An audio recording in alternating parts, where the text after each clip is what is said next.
Video lama Giorgio Antonio yang memperlihatkan sebuah koper berisi tumpukan uang tunai kembali viral di media sosial. Dalam unggahan tersebut, Giorgio mengklaim koper itu berisi 1 miliar rupiah yang akan digunakan sebagai modal bisnis baru.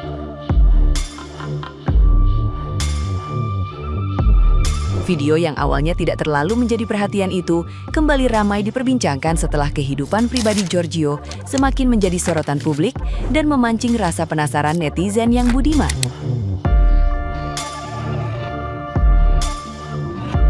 Di tengah viralnya video tersebut, perhatian netizen yang berbakti justru tertuju pada jumlah uang yang dipamerkan. Salah satu netizen yang budiman dengan akun @itsmyotherme yang mengaku mantan pegawai bank meragukan klaim nilai 1 miliar rupiah karena ukuran koper dinilai terlalu kecil untuk menampung uang tunai sebanyak itu.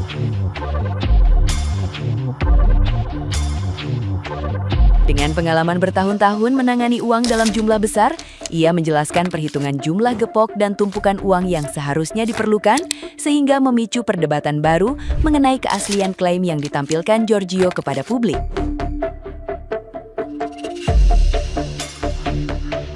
Maaf, Pak CEO yang nenteng koper katanya isinya 1 M dalam bentuk rupiah warna merah. Saya sebagai perempuan mata duitan, mantan bankers yang dari jarak jauh aja, lihat duit bisa nebak berapa kira-kira duit itu. 1 M itu berarti 10 roti uang merah itu. 1 roti itu isinya 10 gepok uang 10 juta, artinya 100 juta. Dan kopernya kekecilan untuk diisi uang 10 roti. Saya kira-kira ya, 1 koper itu isinya paling muat 1 apa 2 roti, kecuali isinya pound sterling atau dolar. Bisa muat 1 M di koper mini itu. Kenapa saya dari jauh bisa tahu tumpukan uang seberapa banyak? Zaman saya kerja di bank itu uang beberapa M aja ada di kolong meja saya, di bawah kaki saya, apalagi masa-masa lebaran, tahun baru, Natal dan masa-masa mau libur panjang. Jadi mata saya udah terlatih menghitung global uang MM-an. Dari menatap tumpukan uang-uang aja, mau campur pun nominalnya, mata saya udah gercep tahu. Bahkan bau orang banyak duit sama orang yang pura-pura banyak duit, hidung saya expert. Pokoknya mah jangan tipu-tipu gegayaan sama ex-bankers. Nih ya, kalau saya kenalan sama orang dari gaya dia, pembawaan, cara ngomong dan apa yang dia omongin, saya bisa nebak situasi keuangan dia. Kayak radar saya itu langsung bunyi. Tit, tit, tweet, tit, trititititit, tit. Gak bisa bohongin saya dengan pura-pura borju padahal pay lettermu menumpuk. Gak bisa. Radar saya terlalu kuat untuk urusan deteksi kemiskinan dan kekayaan. Ya paling saya ketawain aja dalam hati yang suka pura-pura meninggi sampai ke pentok langit. Kenapa radar saya kuat? Kan saya pas lihat orang masuk ke banking hall harus langsung mikir, mesti cross-selling produk apa ke orang di depan saya. Kan saya nggak mungkin tanya-tanya duit dia berapa. Jadi ya caranya belajar melihat, mempelajari orang dari penampakan sekilas, dan produk apa kira-kira yang dia butuhkan. Dan selama ini saya selalu tepat menilai dari obrolan, pembawaan, dan gaya komunikasi. Karena beda banget antara yang beneran punya duit sama yang pura-pura punya duit. Pokoknya radar saya udah terlatih aja. Nih ya, biar nggak kegocek, saya jabarin. 1 gepok uang 10.000 itu 1 juta. 10 gepok itu namanya 1 roti. 1 rotinya 10 juta. 1 gepok uang 20.000 itu 2 juta. 10 gepoknya atau 1 roti itu 20 juta. 1 gepok uang 50.000 itu 5 juta. 10 gepok atau 1 roti itu 50 juta. 1 gepok uang 100.000 itu 10 juta. 10 gepok atau 1 roti itu 100 juta. Dan 1 M uang 100 ribuan itu berarti ada sekitar 10 roti atau 100 gepok. Haduh, pagi-pagi ngitung-ngitung gepokan duit. Mudahan nggak plenger ini ngitungnya. Aura orang beneran banyak duit sama pura-pura banyak duit itu kebaca, kerasa, kedeteksi, di dunia nyata ataupun di dunia maya. Bener deh, nggak usah ngedabrus ketinggian, karena kalau kedeteksi radar-radar orang-orang yang bisa ngenalin, nanti malu ketahuan modalnya. Jadi nggak usah terlalu berusaha keras pengen kelihatan jadi orang kaya atau banyak duit, karena yang beneran kaya dan banyak duit pun bisa mengenali kamu beneran atau pura-pura, kecuali yang kamu ajak ngobrol sama-sama tukang ngedabrus, ya sama-sama nggak ngenalin aura-aura itu. Ya begitulah tulis netizen yang berbakti tersebut di akun thread-nya.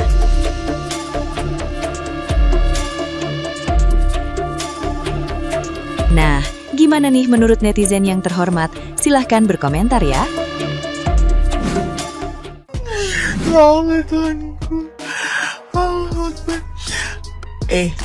Aduh, tuh Irwan Musri mah kayak beneran Reno Barat mah kayak beneran. Tapi kagak pernah tuh nanya, kira-kira gue mau bisnis apa? Coba deh kasih masukan, apa nih punya bisnis uang saya 1 miliar dengan tas yang sekecil itu. Isi 1 miliar? Apa 100 juta? Oh, atau 200 juta? Uangnya Ruben. Ya Allah. Dio kekasih Sarwenda yang ingin membuka bisnis baru dengan modal 1 miliar jadi sorotan. Daripada membuka bisnis baru, lebih baik beli rumah aja dulu supaya tidak menumpang di rumah orang lain. Rumah subsidi yang harganya di bawah 1 M itu banyak kok, masa harus dibantu sama netizen juga? Ya kalian bisa cari tahu sendiri. Nah setelah itu, sisa uangnya baru bisa dipakai untuk modal bisnis. Jualan es teh oplos, teh exo, cup kecil 3.000, cup besar 5.000, cukup itu uangnya. Pasti laku, apalagi sekarang lagi musim panas, orang-orang pengen minum yang seger-seger. Ya, jadi laki-laki memang harus punya harga diri, tahu malu, dan sadar diri lah. Gak ada yang namanya flexing-flexing, itu berakhir dengan baik, kecuali Hotman Paris. Sarwenda, bak jatuh ketimpa tangga pula. Udah subsidi dari Ruben Onsu sekitar 200 juta diberhentikan. Sekarang yang kau bangga-banggakan itu CEO palsu. Dari sini ya Wenda, harusnya kau udah tahu kau itu nggak ada apa-apanya tanpa Ruben Onsu. Kau bisa naik itu gara-gara pakai namanya Ruben Onsu. Udah enak-enak kau di atas, punya popularitas, punya harta yang banyak. Kau injak pula orang yang membawa kau ke atas itu tadi. Bego. Kayak mana itu Wenda? Sekarang semua orang udah menghujat kau.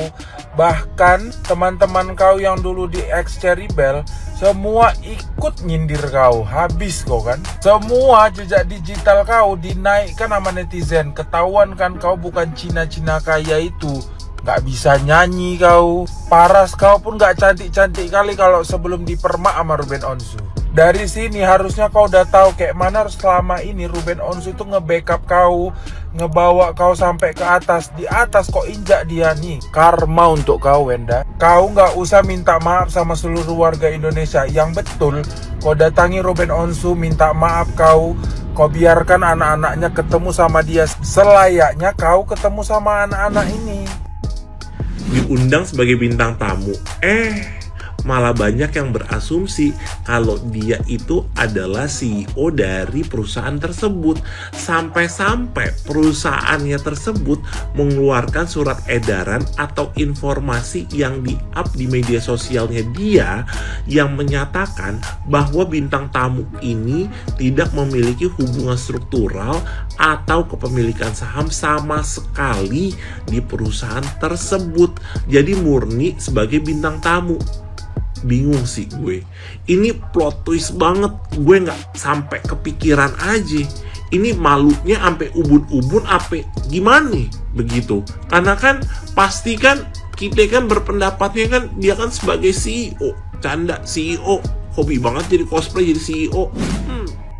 Akhirnya terungkap CEO yang selama ini menyamar sebagai live streaming ternyata ketahuan berbohong. Pacar Sarwenda ketahuan bohong, PT GLI tegaskan Giorgio bukan CEO, cuma pernah diundang jadi tamu. Aduh sakit sekali sih ini.